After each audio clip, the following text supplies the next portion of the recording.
Good morning, everybody. It's April 20th. Let's continue on our journey. Grace doesn't make it okay for you to live for you. No, grace frees you to experience the joy of living for one greater than you. It is universally true that what seems to us to be freedom isn't really freedom after all. When Adam and Eve stepped outside of God's boundaries, they didn't step into freedom. They stepped into toil, temptation, suffering, sin, and bondage. Denying God's existence, desiring His place, ignoring His rules, and determining to make it on your own might seem like pathways to freedom, but they never, ever are. You and I weren't designed to live independently. We weren't meant to live in our own strength. We weren't created to rely on our own wisdom. We weren't given the ability to write our own moral codes. We weren't put together with the independent knowledge of how to live, how to steward the physical world, or how to properly relate to one another. We were not created to live by ourselves or for ourselves, and to attempt to do so never leads anywhere good.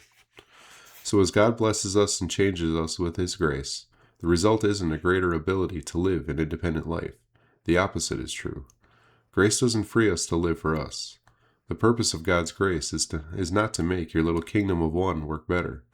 The purpose of God's grace is to free you from your slavery to you, so that you can live for a much, much better kingdom.